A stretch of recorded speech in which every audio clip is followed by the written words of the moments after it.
Next team, the Giants. The Giants are the team that I struggle with the most, and trust me, the Giants are not the team that I hate the most in the NFC East. So, well, obviously, everyone hates the Eagles. Everyone hates the Eagles. So, is Eli Manning done? Is he really worth keeping at this point more than just, well, he's been our quarterback for the last 12 years? Yes. Next question. I disagree. I don't. I think you're not looking at the situation he's been given. You've now secured easily the left side of your line, which is the blind side, which if you're going to secure one side of your line, it might as well be your blind side. Because, listen, Flowers is never going to be a good starter. But that being said, it's a lot better to have him in a position where you can see him f***ing up before you get hit.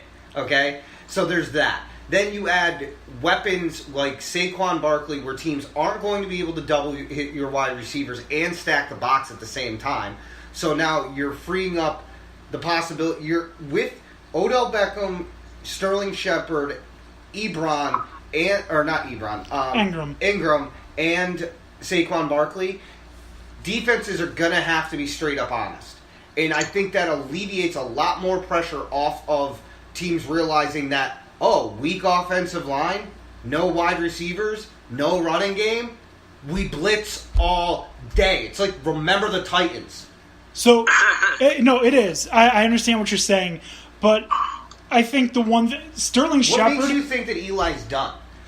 Because so let me finish what I'm going to say before you jump in. So, first of all, he's old as shit. He's 37 years old. And until McAdoo pulled him out, he started every game. That doesn't mean he's good. That just means he's available. That doesn't mean he's a good quarterback. Fucking Blake Bortles has started every game for the Jaguars. Doesn't mean he's a good quarterback. He's just there. All right? The next issue that I have with Eli Manning is his arm strength is not what it was before. And his vision is clearly getting worse. He threw a lot of interceptions before. He's going to throw a lot of interceptions now. Is it going to help? Is it going to help that he's got Odell Beckham Jr. back? Probably. So, is he going to be able to distribute the ball to Ingram, Odell, get Saquon his touches, Sterling Shepard? He's not going to be able to get everyone. Sterling Shepard's going to be the odd man out. I don't give a shit. This isn't a communist society. This is win and that's it. Why don't give a crap. Talk before you... Because I've heard three nonsensical points. His vision, you may be able to say that. His arm strength, maybe. But you want to talk about him not being that good of a quarterback? He has 2 Super Bowls in the time that you guys couldn't even get out of the first game of the playoffs. Okay, so the argument about he has 2 Super Bowls, that's bullshit argument. The only Super Bowl... You're right, because if you didn't have a quarterback there, you wouldn't have possibly been able to get there. Listen... The only Super Bowl that fucking matters right now is the Eagles. The one that was before that doesn't matter. That's history. That's old. Forget about old Super Bowls. That's easy for someone from a Dallas perspective when you keep saying that you're America's team when you've been dog shit for a decade. Your argument right now is the dumbest fucking argument I've ever heard. What? Your argument is Eli isn't a Hall of... Oh, no. He's a Hall of Fame quarterback that you can still play. So do you think that Ben Roethlisberger is bad? Do you think that Phillip Rivers is bad? I think that Eli Manning has gone farther downhill than Roethlisberger. Well, I don't know about Roethlisberger. His talents are declining as well. Phillip Rivers is still sharp. I think Eli Manning is on the downswing fast. I think Ben Roethlisberger is on the same trajectory. I think that Eli Manning's been looking on the downswing because he hasn't been able to stay upright in 3 years. And that's not his fault. You're going to tell me a guy who has less than 3 seconds in a drop back to be able to get a ball, you want to talk about his vision? He can't even see. That's like you getting into a car accident and being like, you should have saw that coming. From a neutral perspective here, I'm going to say you both have valid points. Eli is on the decline, but it's not as severe as last year made it seem. Tony definitely has a point that, no weapons, no O-line, definitely affected Eli. He's not elite. I don't care what Giants fans call him 3-light. He's not elite, but he's good. He's above league average. He's definitely someone that you keep on. You know, they made this choice to not rebuild. Instead, they're going for one last push. So you got to go all in. Eli's not a bad guy to do it with. You know, he's shown he can get it done. He's got the clutch gene. So I think they could, very well come back pretty strong this season. And I expect a resurgent year from Eli. Not to his best ever levels or anything like that, but definitely back way above last year. I mean, it's hard to fall below. He's not elite. I will admit that. There's no way that he's elite. But he's not a guy that's going to necessarily go out there and lose you games. And he's also got the ability to win you games if he needs to. Because he's done it before. Yes, he's done it before. And You're that right, experience is invaluable. If you can keep him upright and keep him from getting killed. Not to mention, we haven't had a running back since Wilson couldn't stop doing backflips and broke himself. God. Because he was a great running back, but he had to keep doing backflips, and then he ended up hurting his back, inevitably doing something else. He was an asshole too. I'm glad he's not in the league anymore. I mean, I don't know about his personality. He was a straight up dick. I didn't care about his personality. I just need you to run the ball and shut the hell up. No, Saquon. Yeah, your last 1,000-yard rusher was Ahmad Bradshaw. Ahmad Bradshaw was a very good running back, very underrated. Certainly could be. Oh yeah, that makes 100% sense. But I think that people see Eli's drastic decline from a tainted lens in the fact that you, as a quarterback, you can only do so much with what you're given. Oh no, I completely understand that. And I'm not saying especially when you had a paper bag for an offense. I'm not saying he's dog shit. I'm just saying he's not as good as a lot of, in particular, Giants fans think he is. He's not an A quarterback. And a lot of Giants fans think that he's an A or an A+. The man is 37 years old. Not everyone's going to be fucking Tom Brady. All right? Like I said, I think Ben Roethlisberger is on a sharp decline as well. So it's not just him. I don't know how, but Phillip Rivers still looks... He looks like he's in great shape and could probably play. And I agree with for you. Many but more the problem years. is I need somebody who's going to have the drive to win. And Phillip Rivers seems like he has the drive to win. Gosh darn it! Like, he's always pumped. But the problem is you don't. You don't win. I need people who are going to win. And Eli has proven to me that he can win when it matters. I think you're taking what I'm saying as more severe than it really is. I'm just saying I don't trust Eli the same way I would have 3 or 4 years ago. Well, duh. That's fair. And if you were to ask me, would I take Eli over... Obviously, nobody trusts Des Bryant the same that they did 3 or 4 years ago. Jesus Christ, he sucks. his decline, I think, is probably worse than Eli's. Would I take Eli over Jay Cutler? Yes. All right. Would I take Eli over Sam Bradford? Yes. Yeah, you take him over a lot of people if just for the consistency that you're going to have a starting quarterback. That the best ability is availability. I actually said that to someone earlier today when talking about something not sports related.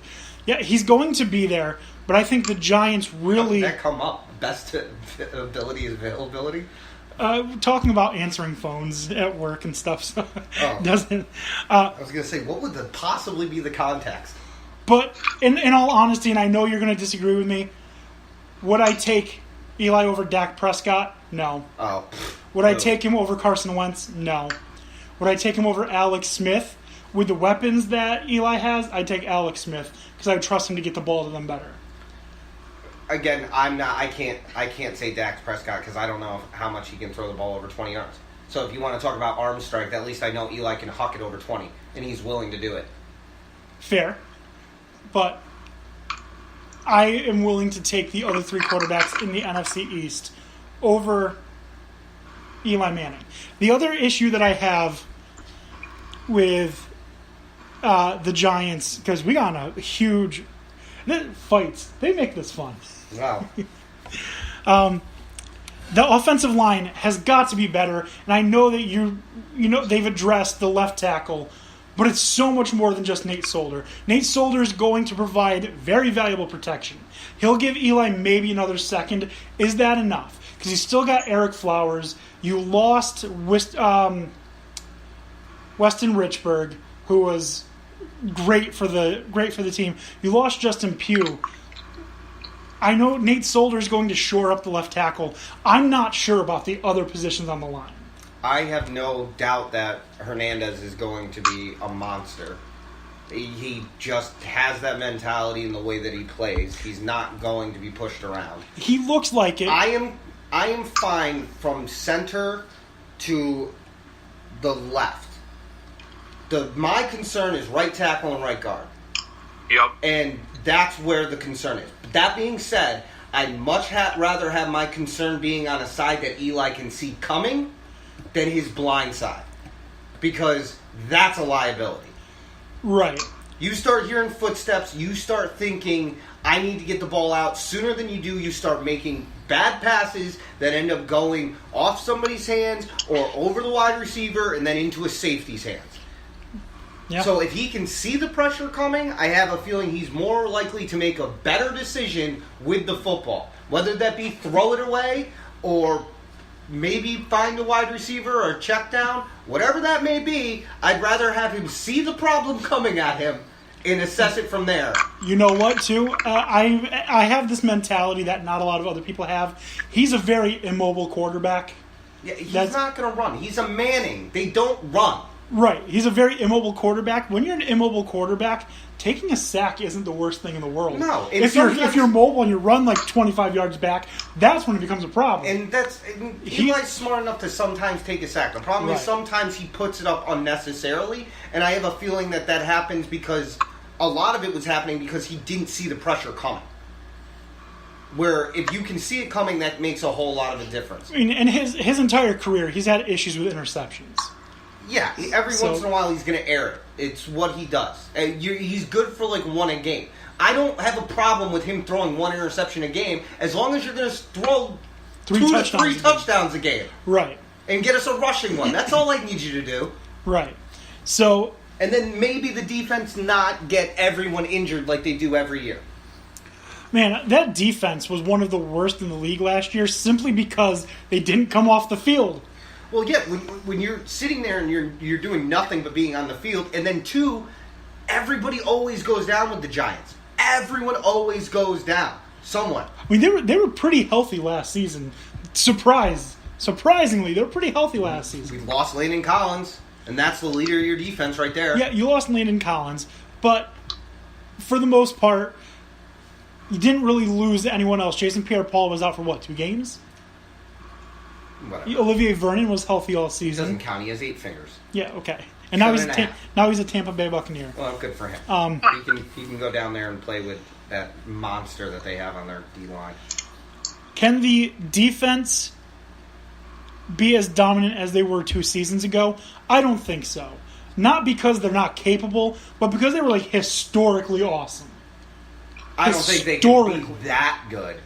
Yeah, that's asking a lot. I do think that they're going to be much better this year. One, because I think the scheme fits the personnel that they have more in the way that, oh God, what's his name? Drawing a blank.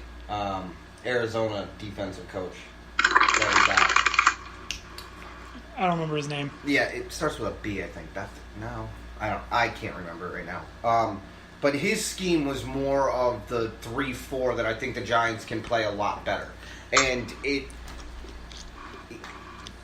he made Arizona into a solid defense. If he can take the talent and use it correctly, I definitely think that they're going to be better. But saying as good as 2 years ago, that's a stretch. That's like that defense from 2 years ago literally got the Giants to the playoffs.